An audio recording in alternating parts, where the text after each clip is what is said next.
Hello friends, मी भावना भुतल स्वागत करते तुमचं माझ्या चॅनेलमध्ये, ज्याचं नाव आहे लव्ह नॉवेल स्टुडिओ. चला तर मग स्टोरीला सुरुवात करूया. पण त्याआधी चॅनेलला सबस्क्राईब केलं नसेल तर सबस्क्राईब करा आणि बेल आयकनवर क्लिक करा. कथेचं नाव आहे मिस्टर सोलमेट, मी फक्त तुझीच. लेखिका भावना भुतल, व्हिडिओ एडिटर सोनाली जाधव, स्वर शिखा भुतल. मिस्टर सोलमेट भाग 18. मी तिला माझ्या किचनमध्ये नाही म्हणजे नाही ठेवणार. अंगदला खुन्नस देतच शिवांश म्हणाला, असं केलंस तर आपलं हॉटेल बंद करायची वेळ येईल तुझ्यावर. ती कोण आहे हे माहिती नाही तुला, म्हणून असा ॲटिट्यूड आहे तुझा. अंगद कोड्यातच म्हणाला, कोण आहे ती? शिवांशने विचारले. आता पुढे, द ग्रेट बिझनेसमॅन राजशेखर साठे यांची मुलगी. अंगद म्हणाला, राजशेखर साठे? शिवांश डोक्यावर जोर देत राजशेखर साठे कोण आहेत हे आठवू लागला. म्हणजे आपल्या डॅडचे खास मित्रच ना, ज्यांनी खूप वर्षांपूर्वी डॅडना फायनान्शियल हेल्प करून खूप मोठ्या नुकसानातून वाचवलं होतं. शिवांशने विचारलं तेव्हा अंगदने हो म्हणून मान डोलावली. कसं शक्य आहे? त्यांची पूर्ण फॅमिली ॲक्सिडेंटमध्ये गेली ना, कोणी जिवंत राहिलंच नाही त्यांच्या फॅमिलीतलं. शिवांशने गंभीर होतच विचारलं. असं मला पण वाटलं होतं, पण त्यात काहीतरी गडबड होती. अंगद खोल विचार करतच म्हणाला, गडबड नक्कीच आहे, पण ती तुझ्या डोक्यातच असावी असं वाटतंय मला. हाताची घडी घालतच शिवांशने म्हटले, तुला बोलायचं काय आहे? अंगदने त्याला विचारले. तुला तीच बोलली असणार की मी राजशेखर साठेची मुलगी आहे म्हणून. खरं खरं सांगायचं हा? स्वतःच्या भावाला राग दाखवतच शिवांशने विचारले. तिने मला नाही सांगितली. मला हे सगळं कोणतरी दुसऱ्याने सांगितलं. आता कोणी सांगितलं, काय सांगितलं हे सगळं तुला जाणून घ्यायची काहीही गरज नाही. तिच्यासोबत वाईट वागत जाऊ नकोस. अंगदने स्वतःच्या भावाला धमकावलं. इतक्यात रूमचा दरवाजा न ठोठावताच क्रिश त्या रूममध्ये आला. या सायकोनेच तुला नको ते सांगितलं ना, तसं पण तिला सुद्धा हाच घेऊन आलाय. क्रिशकडे रागात बघतच शिवांश अंगदच्या कानात कुजबुजली. ब्रो, मी नागपूरला चाललोय. मला कार्ड हवंय तुझं. आय प्रॉमिस मी लिमिटमध्ये यूज करेल. क्रिश अंगदला म्हणाला, अजिबात द्यायचं नाहीस. याला सुद्धा स्वतःच्या पायावर उभं राहायला शिकव. लहान नाहीये हा आता. मी याच्या एवढा होतो तेव्हा मला तू अशीच उत्तरं द्यायचास. श्रीवांश रागातच म्हणाला, ब्रो, या देवदासला सांग स्वतःच्या पायावर उभं राहूनच मी या खोलीत आलोय. क्रिशने गमतीतच उत्तर दिलं, हे लहान मुलांसारखे जोक्स माझ्या पुढ्यात अजिबात करायचे नाहीस हा. आणि मला आता खरं खरं सांगायचं, ती अविरा कोण आहे? कुठे शोधायला गेलास तिला? तुझ्याकडे बघून तर असं वाटत नाही की तू मुलींसोबत साधं बोलत सुद्धा असशील. तुझा अवतार बघता मुलीच तुझ्यापासून 4 हात लांब राहत असतील. शिवांशने क्रिशच्या मनाला लागेल असेच म्हटले. क्रिशने छोटंसं तोंड करतच अंगदकडे पाहिले. शिव, तुला मी एकच गोष्ट 1000 वेळा नाही सांगणार की त्याला असं बोलत जाऊ नकोस. मला नाही आवडत. अंगदने शिवांशला दम देतच म्हटले. ह्याला बघून मला चीड येते, त्याचं काय करू? याच्यासोबत एकाच घरात राहतो ना, म्हणून लोक मला सुद्धा याच्यासारखंच समजतात. देवाने एवढं धडधाकट बनवलंय तरी मुलींसारखं का वागायचं असतं याला हेच मला कळत नाही. शिवांश क्रिशवर चिडतच म्हणाला, मला कळेल का तुला कोण ह्याच्यासारखं समजत होतं ते? अंगदने विचारलं. याची एक्स आणि कोण असणार? याला बघून तर आजचा पूर्ण दिवस माझा खराब जाईल. क्रिश चेहरा पाडतच म्हणाला, जास्त बोलतोयस तू. शिवांश म्हणाला, तुझं तर त्याला जास्त बोलून झालंय शिव. सगळ्यात महत्वाचं, तुम्ही दोघांनी एकमेकांसोबत भांडणं बंद करा. अंगद दोघांवर चिडतच म्हणाला, तू मला कार्ड दे, मी निघतो. माझा तर याच्यासोबत बोलण्याचा सुद्धा मूड नसतो. क्रिश उजवा हात अंगद समोर पसरवतच म्हणाला. अंगदने वॉलेटमधून कार्ड काढलं आणि क्रिशच्या हातावर टेकवलं. घरी येणार आहेस की बाहेरच असणार तू? अंगदने त्याला काळजीतच विचारलं. तुला आणि मम्मीला सोडून सगळ्यांनाच माझा त्रास होतो, तर मी का राहू त्या घरी? मी लवकरच कुठेतरी दूर निघून जाईन. काही लोकांचा मला सुद्धा त्रास होतोय. शिवांशवर तिरपी नजर फिरवतच क्रिश म्हणाला आणि तिथून जाऊ लागला. क्रिश वेट! अंगदने त्याला आवाज दिला, पण ऐकून न ऐकल्यासारखं करत क्रिश रूममधून बाहेर पडला. आपल्या भावाची समजूत काढायला म्हणून अंगद सुद्धा क्रिशच्या मागोमाग रूम बाहेर पडला. ए बच्चा वेट! क्रिशचा हात पकडत अंगदने त्याला अडवलं. मला नाही आवडत शिवचं असं वागणं. मला पण खूप राग येतो आणि त्याहून जास्त त्रास होतो. डोळ्यांतून टेपूक पाडतच क्रिशने अंगदच्या छातीवर डोकं टेकवलं. नको लक्ष देऊस. तुला तुझी लाईफ जशी एन्जॉय करायची तशी कर. घरी मी आणि मम्मी तुझी वाट बघत असतो, फक्त एवढं लक्षात ठेव, ओके? प्रेमाने क्रिशला समजवतच अंगद म्हणाला आणि क्रिशने लगेच हो म्हणून मान डोलावली. गुड, अंगद म्हणाला. मला ना तुला कोणाला तरी भेटवायचंय, प्लीज चल ना, क्रिश म्हणाला. मला एका मीटिंगसाठी निघायचंय. शिवने आधीच माझा भरपूर वेळ घेतलाय. आता तू नको ना घेऊस, अंगद म्हणाला. प्लीज ना ब्रो, म्हणत क्रिश जबरदस्ती त्याला रेस्टॉरंटच्या दिशेने घेऊन जाऊ लागला, जिथे समीर त्याची वाट बघत उभा होता. समीर रेस्टॉरंटमध्ये आलाय. त्याला भेटायला म्हणून अविरा सुद्धा आली होती. अरे अवी, तू पण इथे आहे? हे तर एकदम बेस्ट झालं. ह्याला भेटा, हा माझा मोठा भाऊ. क्रिशने समीर आणि अविराची अंगदसोबत ओळख करून दिली. हॅलो समीर, अंगदने उजवा हात समीर समोर धरतच म्हटले. ब्रो, तुला कसं माहिती याचं नाव समीर आहे ते? क्रिशने डोळे मोठे करतच स्वतःच्या भावाला विचारलं. अविरा आणि समीर आश्चर्यचकित होतच अंगदकडे पाहू लागले. ते मी एकदा दोनदा तुझ्याच तोंडून याचं नाव ऐकलेलं, जस्ट गेस केलं. ओठांवर हसू आणतच अंगद उत्तरला. पण त्याच्या अशा उत्तराने क्रिश मात्र गोंधळात पडला. आपण कधी आपल्या मोठ्या भावासमोर समीरचं नाव काढलं याचा विचार क्रिश करू लागला. अविरासोबत माझी आधीच ओळख झाली. आता मी निघतो, मला खूप कामं आहेत. एवढं बोलून अंगदने तिघांनाही निरोप दिला आणि रेस्टॉरंटमधून काढता पाय घेतला. सम्या, आजीची काळजी घे आणि मला फोन कर, टेन्शन नको घेऊस, समीरला मिठी मारतच अविरा म्हणाली. आजीच्या बाबतीत समीर थोडा हळवाच होता, त्यामुळे अविराला त्याची काळजी वाटत होती. तू टेन्शन नको घेऊस अवी, मी आहे त्याच्यासोबत. तुला न्यू जॉबला घेऊन काही प्रॉब्लेम नाही ना? क्रिशने काळजीतच विचारलं. ओठांवर हसू आणत अविराने नाही म्हटलं. क्रिशकडे त्याच्याच भावाची तक्रार केली तर त्याला आवडणार नाही, म्हणून तिने शांत बसणं पसंत केलं.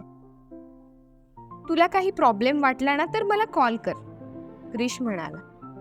तुम्ही दोघांनी एकमेकांची काळजी घ्या आणि क्रिश, सम्याला कधी एकटं सोडू नकोस. तो खूप प्रेम करतो तुझ्यावर.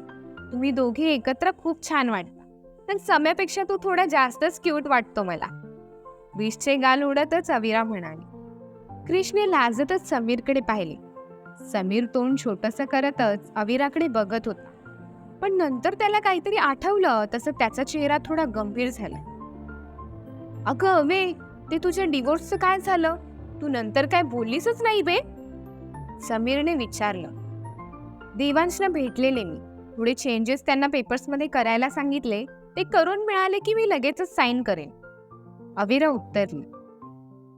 आणि मिस्टर सोलमेटचं काय झालं? समीरने पुन्हा प्रश्न केला. Mister soulmate? क्रिशने गंभीर होतच प्रश्न केला आणि नंतर तो कसल्या तरी खोल विचारात हरवून गेला. तू असा चेहरा का करून राहिला बे, समीरने विचारले. कोणाच्या तरी तोंडून मी हे नाव ऐकल्यासारखं वाटतंय मला, क्रिश आठवू लागला. कोणाच्या तोंडून? अविराने उत्सुकता दाखवतच विचारलं. नाही आठवत, आठवलं की सांग, क्रिश उत्तरला. सम्या, त्या कार बद्दल काय झालं? कळलं का ती कार कोणाची आहे ते? तुझ्या आरटीओ मध्ये काम करणाऱ्या? अविराने विचारलं. अरे हो, पण ती परिवहनची साईट भरपूर स्लो होती ना बे. मी आता नागपूरला जायला निघतोय, तिथे गेल्या गेल्या तुझं काम करतो, थोडा वेळ देऊन टाक ना, समीर म्हणाला. दिला वेळ तुला, अविरा हसतच म्हणाली. आता आम्हाला हसत हसत विदाई पण दे, कारण तुझ्या पाठीना सायको उभा आहे, ज्याला मी या रेस्टॉरंटमध्ये आलेला आवडत नाही. तू इथे माझ्या जवळच येतोय. तू इथे येऊन पुन्हा माझा मूड खराब करण्याआधी बाय. अविराला मिठी मारतच क्रिश म्हणाला आणि समीरचा हात पकडत गडबडीतच त्याला घेऊन तो किचनमधून बाहेर पडला. समीर आणि क्रिशला गडबडीतच रेस्टॉरंटमधून बाहेर पडताना अविरा बघतच राहिली. खरं तर ती क्रिशच्या बोलण्याचा अर्थ लावत होती. क्रिशला नक्की काय बोलायचं होतं याचा विचार करतच ती किचनमध्ये जाण्यासाठी वळली, तसंच शिवांश तिच्या नजरेस पडला. क्रिश ह्या सायकोबद्दल बोलत होता तर हे भगवान, या सम्या आणि क्रिश सोबत राहून ना ही पण त्यांचीच भाषा शिकायला लागली. कोणासमोर बोलली नाही म्हणजे झालं. स्वतःशीच ती पुटपुटली. शिवांश तिच्यासमोर येऊन उभा राहिला. त्याला तिथे बघून भीतीने तिची नजर मोठी झाली. ज्या गडबडीत क्रिश समीरला घेऊन रेस्टॉरंटमधून बाहेर पडला, त्याच गडबडीत अविरा किचनमध्ये शिरकाव करू लागली. पण शिवांशने तिची वाट अडवली. शिवांशकडे न बघताच स्वतःची मन खाली ठेवतच अविराने त्याच्या उजव्या बाजूने वाट काढली आणि स्वतःचं उजवं पाऊल ते पुढे टाकणार, पण तोच शिवांश सुद्धा उजव्या बाजूला सरकला आणि त्यांनी पुन्हा तिची वाट अडवली. तसं मान वर काढत तिने घाबरतच त्याच्याकडे पाहिलं. तुझं पूर्ण नाव काय आहे? शिवांशने तिला विचारलं. अविरा दे. अविरा पुढे काही बोलायला जाणार, पण तिने स्वतःला अडवलं. उजवी भुवई वर करत कान अगदीच तिच्या ओठांजवळ नेतच तिचं संपूर्ण नाव ऐकण्याच्या लहरीत शिवांश होता. ती कधी एकदा स्वतःचं संपूर्ण नाव सांगते असं त्याला झालं होतं. फक्त अविराच. लग्नानंतर देवांसोबत जोडलेलं तिचं नाव तिने दीक्षित निवासमधून बाहेर पाऊल टाकलं त्या क्षणी पुसून टाकलं होतं. वडिलांचं नाव घ्यायला लाज वाटते का? शिवांशने चिडतच विचारलं. अविराने विचार केला, आपण आपल्याला लग्नाआधीचं नाव तर शिवांशला सांगूच शकतो ना. खरं तर शिवांशी तिला इतकी भीती वाटत होती की भीतीने तिचा मेंदू काम करणं सोडून द्यायचं. बोटांची टिचकी अविराच्या नजरेसमोरूनच शिवांशने वाजवली आणि तिला लागलेल्या तंद्रीतून ती बाहेर पडली. अविरा राजशेखर साठे. ओठांवर स्मित आणत तिने स्वतःचं नाव त्यांना सांगितले. शिवांश हाताची घडी घालतच तिला निरखून पाहू लागले. वडील काय करतात तुझे? शिवांशने विचारले. मामा बोलला की ते. अविरा बोलता बोलता मध्येच थांबली. ते काय? शिवांशने गंभीर होतच तिला प्रश्न केला. ते 1 नंबरचे निकम्मे होते. काहीच करायचे नाही, म्हणजे आधी करायचे, पण दारूच्या नशेत त्यांनी सगळं काही गमावलं. मग आई लोकांच्या घरी धुनी भांडी करायची आणि घर चालवायची. आणि पप्पांच्या त्रासाला कंटाळून तिने सुसाईड केलं आणि वडिलांचा लिव्हर खराब झाला, मग ते सुद्धा आईजवळ निघून गेले. अविरा एका दमात म्हणाली. कोणत्या मूवीची स्टोरी सांगतेस ग तू? शिवांशने विचारलं. मामाने हीच स्टोरी सांगितलेली. मला तर आई पण नाही आठवत आणि माझे वडील सुद्धा नाही. तसं पण मी लास्ट मूवी रबने बना दी जोडी बघितलेला, तो पण सम्यासोबत. त्यानेच तिकीट काढलेलं. त्यात असला सीन नव्हता जो मी तुम्हाला सांगितलेला.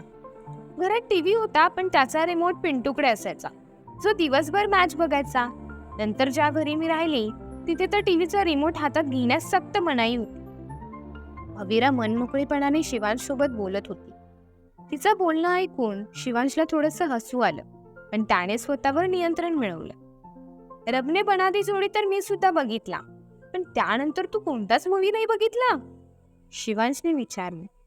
नाही ना, पण मी तुम्हाला हे सगळं ह्यासाठी सांगतेय की तुम्ही स्टोरी समजताय. ती स्टोरी नाही, ती रियालिटी आहे जी माझ्यासोबत घडली. आणि आता मला तुमच्याकडून सहानुभूतीची अजिबात गरज पण नाही, कारण मला माझ्या आई पप्पांबद्दल काहीच वाटत. मला रडायला पण येत नाही. आता मी जाऊ आत. तुम्ही मला आज खूपच काम दिलंय. ते पूर्ण नाही झालं तर मला मात्र खूप वाईट वाटेल, कारण तुम्ही सगळ्यांसमोर ओरडता. खूप हर्ट करते ती गोष्ट. अविराने असं बोलताच शिवांशच्या मनात तिच्याबद्दल हळवा कोपरा निर्माण झाला. नकळत का होईना तो तिच्याजवळ ओढला जात होता. शिवांश काहीच बोलत नाही हे बघून अविराने घाबरतच त्याच्या डाव्या बाजूने वाट काढली आणि ती आत जायला निघाली. तसं शिवांशने तिचा हात पकडत तिला अडवलं. आता शिवांश आणखीन काय बोलतोय आपल्याला? हात धरून रेस्टॉरंट बाहेर तर काढणार नाही ना? खूप सारे विचार अविराच्या मनात घर करून गेले. एक लास्ट प्रश्न. एवढं बोलून शिवांशने अविराचा हात सोडला. अविराने त्याच्या दिशेने आणि त्याने अविराच्या दिशेने तोंड केले. तुझा मामा कुठे राहतो? शिवांशने प्रश्न केला. शिवांश ऍड्रेस का विचारत असतील? हा विचार अविराच्या मनात आला होता खरं, पण तिने मनात आलेला विचार मनात तसाच ठेवला आणि स्वतःच्या मामाचा पत्ता शिवांशला सांगितला. आता जाऊ मी? अविराने घाबरतच विचारलं, तेव्हा शिवांशने हो म्हणून मान डोलावला. लिसन. शिवांशने तिला आवाज देत पुन्हा अडवले. Yes sir. अविराने विचारले. अंगदला तू ओळखतेस? शिवांशने विचारले. क्रिशला ओळखते, अंगदला तर मी कालच भेटली ना, तुमच्या पुढ्यात. अविराने असं म्हणतात शिवांशने डोळे मोठे करतच तिच्याकडे. सॉरी, अंगद सर बोलायचं होतं मला. अविराने कान धरतच म्हटलं. इट्स ओके, तू जाऊ शकतेस. शिवांश शांतपणेच म्हणाले. शिवांश अजून प्रश्न करेल त्याआधीच अविराने किचनमध्ये धाव घेतली आणि ती स्वतःच्या कामाला लागली. शेफ अविरा, तू उद्या येऊ नकोस. शेफ वंश अविराच्या जवळ येतच म्हणाले. आता तुला काय झालं? मी तुला सांगूनच तर बाहेर गेलेली ना. 15 मिनिटात मी परत सुद्धा आली, तरी तुला असं वाटत असेल की जास्त वेळ बाहेर होती तर मी लंच स्किप करते. अविरा रडवा चेहरा करतच म्हणाली. तिने दिलेली प्रतिक्रिया बघता सगळ्याच शेफने डोक्यावर हात मारून घेतला. अगं तू समजतेस तसं मला म्हणायचं नाही. उद्या नको येऊ म्हणजे तू उद्या सुट्टी घे. वीकमधून एक सुट्टी तू घेऊ शकते. आमचे डेज ठरले, दर थर्सडेला सुट्टी घे. शेफ वंश म्हणाला तसं अविराने सुटकेचा श्वास सोडला. तू मला घाबरवलंस. अविरा छोटंसं तोंड करतच शेफ वंशला म्हणाली आणि ती स्वतःच्या कामाला लागली. दीक्षित निवासमध्ये देवांश ऑफिसमध्ये जाण्यासाठी तयारी करत होता. आज पहिल्यांदाच देवांशचा कोट हातात पकडून त्रिशा त्याच्या मागे उभी होती. देवांशने कोटमध्ये दोन्ही हात खुपसत तो अंगावर चढवून घेतला. त्याच्या छातीवरून प्रेमाने हात फिरवत त्रिशाने त्याला विचारलं, डिवोर्सचं काय करायचं? लवकरच आपलं बेबी येईल देवांश. देवांश तिच्या बोलण्यावर शांत बसून राहिला. मी वकिलांसोबत बोलली सुद्धा. अविराला जे बदल करून हवे होते ते मी त्यांना करायला सांगितले. दुपारपर्यंत पेपर्स रेडी होऊन सुद्धा जातील. मी अविराला भेटून त्यावर सिग्नेचर करून घेऊ? त्रिशाने विचारलं. देवांशने हुंकार भरला. हातात लॅपटॉपची बॅग घेत तो रूम बाहेर जाऊ लागला. देवांश, तू नाराज आहेस का माझ्यावर? त्रिशाने विचारलं. नाही, मी स्वतःने घेतलेल्या निर्णयावर थोडा नाराज आहे. एवढं बोलून देवांश रूम बाहेर पडला. आज त्याने ब्रेकफास्ट सुद्धा केला ना. तसाच तो उपाशीपोटी ऑफिसमध्ये निघून आला. अविराला भेटल्यापासून त्याच्या डोक्यातून ती जातच नव्हती. तिला फोन लावण्यासाठी त्याने मोबाईल हातात घेतला आणि तिला फोन फिरवले. अविरा कामात व्यस्त असल्यामुळे तिने देवांशचा फोन उचलला नाही. अविराचं असं वागणं देवांशला तिच्याबद्दल विचार करायला आणखीनच भाग पाडत होते. Call me. देवांशने मेसेज टाईप करून अविराला पाठवला. हातातील कामं बाजूला ठेवून तो तिच्याकडून प्रत्युत्तर कधी मिळतंय याची वाट पाहू लागला. जवळपास 2 तास उलटून गेले. समोरून अविराचा फोन आला नाही आणि नाही मेसेज. रागातच तो खुर्चीवरून उठला. परस्पर जाऊन तिला भेटतोच असा विचार करून तो स्वतःच्या केबिनमधून बाहेर सुद्धा पडेल.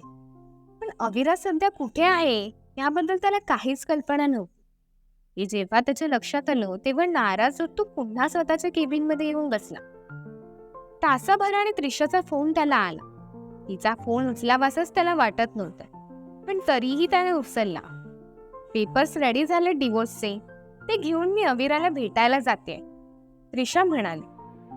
कुठे भेटणार ती तुला? देवांशने तिला विचारलं. ॲड्रेस आणि टाइम व्हॉट्सअप करते बोलली ती. त्रिशा म्हणाली. मी घरी येतोय, पेपर्स घेऊन मी अविराला भेटायला जातो. एवढा बोलून देवांशने फोन कट केला. त्रिशाला त्याचं वागणं थोडंसं खटकलं, पण देवांश अविराला डिवोर्स देण्यासाठीच तर भेटणार आहे हा विचार करून त्रिशा शांत बसली. जसं देवांशचा फोन त्रिशाने कट केला तसं समोरून अविराचा मेसेज तिला आला की आज मला वेळ नाही, उद्या भेटूया. तिचा मेसेज बघून त्रिशाचा चेहराच पडला. तिने लागलीच देवांशला फोन करून कळवलं. आज सुद्धा अविराची भेट होणार नाही म्हणून देवांश सुद्धा नाराज झाला. नेहमीप्रमाणे सगळे शेफ एकत्रच गप्पा गोष्टी करत रेस्टॉरंट बाहेर पडले. अरे अविरा, तुला कालच्या कार बद्दल विचारायचं राहूनच गेलं. काल जी कार तुला न्यायला आलेली ती कोणाची होती? शेफ वंशने विचारलं. अविरा काहीही न बोलता शांत बसून राहील. सगळ्यांना काय सांगायचं तेच तिला कळत नव्हतं. असं का बघतीयस? कोणाची कार आहे ती? शेफ राकेशने विचारलं. बेस्ट फ्रेंडची, अविरा उत्तरली. बेस्ट फ्रेंड की बॉयफ्रेंड? आता शेफ मृणालने प्रश्न केला. अविरा काहीही न बोलता शांत बसून राहील. तुला नाही सांगायचं तरी इट्स ओके अविरा, असं तोंड पाडून नको बसूस, शेफ राकेश म्हणाला. पण तू कुठे राहतेस ते सांगू शकतेस? इतका वेळ शांत बसलेल्या शेफ वंशने अविराला प्रश्न केला. हॉटेल सृष्टी, अविरा उत्तरली. ते 5 स्टार हॉटेल जे BKCला आहे ते? शेफ रवीने डोळे मोठे करतच विचारलं आणि अविराने हो म्हणून मान डोलावली. तुझ्या फ्रेंडचं आहे का ते हॉटेल? पुन्हा एक प्रश्न तिला विचारण्यात आला आणि अविराने नाही म्हणून मान डोलावली. तिचं बरं आहे यार, ती राहते हॉटेल सृष्टीसारख्या 5 स्टार हॉटेलमध्ये, काम करते हॉटेल द ग्रँड हब सारख्या 5 स्टार हॉटेलमध्ये, शेफ राकेश म्हणाला. पर डे किती रेंट आहे त्या हॉटेलचं? शेफ वंशने विचारले. नाही माहिती, अविरा मान खाली ठेवूनच उत्तर देत होती. फ्रेंड भरते का? शेफ राकेशने विचारलं तेव्हा अविराने हो म्हणून मान डोलावली. मग अविरा, तू खूप लकी आहेस यार, मला पण तुझ्यासारखी लाईफ मिळवू दे, शेफ मृणाल सहजच बोलून गेली. अजिबात नाही, अविरा मोठ्यानेच ओरडली आणि सगळेच तिच्याकडे गंभीर होत पाहू लागले. गाईज, मी मॅरिड आहे. 2 वर्षाचाच माझा संसार झाला आणि अचानकपणे नवऱ्याला मला घराबाहेर काढलं. त्याचं पहिलं कारण म्हणजे मी कधीच आई होऊ शकत आणि दुसरं कारण म्हणजे त्याला माझ्या कझिनसोबत लग्न करायचं. ह्या गोष्टीला फक्त 15 दिवस झाले असतील. डिवोर्स झाला नाही अजून, पण प्रोसेसमध्ये आहे. माझं आत्तापर्यंतचं आयुष्य घरकामं करण्यात, सगळ्यांची सेवा करण्यात आणि समोरच्याचे टोमणे ऐकण्यात गेले. स्वतःसाठी मला कधी जगताच आलेलं नाही. मी नुकतीच या सगळ्यातून मुक्त झाली. तुमच्यासोबत पहिल्यांदाच मी इतकी हसलीये जितकं आजपर्यंत कधीच हसले नाही. माझं आपलं असं कोणीच नाही आहे जगात. फक्त एक स्कूल फ्रेंड आहे माझा, तो म्हणजे समीर. आणि त्यानंतर ज्याने मला या ठिकाणी नोकरीला लावलं तो म्हणजे क्रिश. तो सुद्धा खूप स्पेशल आहे माझ्यासाठी. त्यानंतर अजून एक व्यक्ती माझ्या आयुष्यात आली, जिला मी आपलं मानायला लागली आहे. पण सध्या मी त्या व्यक्तीची ओळख तुम्हाला नाही सांगू शकत. मला तुम्ही सगळे सुद्धा माझे स्वतःचेच वाटता. शेफ मृणाल, तुला माझ्यासारखी लाईफ अजिबात मिळाली नको. तुझं फ्युचर खूप छान असू दे. माझी लाईफ तू समजतेस तशी सोपी नाही ग. अविरा तिच्या नवीन मित्रांना तिचं पूर्व आयुष्य आणि आता ती जग जगतीये त्याबद्दल सांगू लागली. अविराच्या पूर्व आयुष्याबद्दल ऐकून सर्व शेफ मंडळींना वाईट वाटले.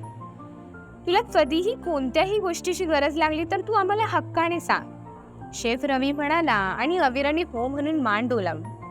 तू हवं तर माझ्यासोबत राहू शकतेस, शेफ मृणाल म्हणाली. थँक्स, पण मी सध्या आहे तिथेच राहणं पसंत करेन, कारण मला खूप गोष्टी माहिती करून घ्यायच्या आहेत ज्याबद्दल मला काहीच कल्पना नाही, अविरा म्हणाली. तिला पुन्हा कोणीतरी प्रश्न विचारायला जाणार, पण त्याआधीच लँड रोव्हर रेंज रोव्हर तिच्या जवळ येऊन उभी राहील. मी निघते, बाय गाईज. सगळ्यांचा निरोप घेत अविरा कारमध्ये येऊन बसली. ती गाडीत बसल्यावर समीरने तिला फोन केला. ए सम्या, मी तुलाच फोन करणार होते. आजी आहे ना बरी तुझी?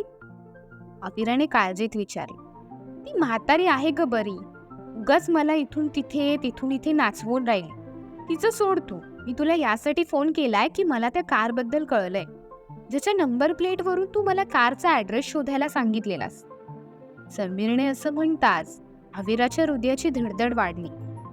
कोणाची कार आहे ती? अविराने विचारलं. कोणाची कार असेल कळेलच पुढील भागात. धन्यवाद.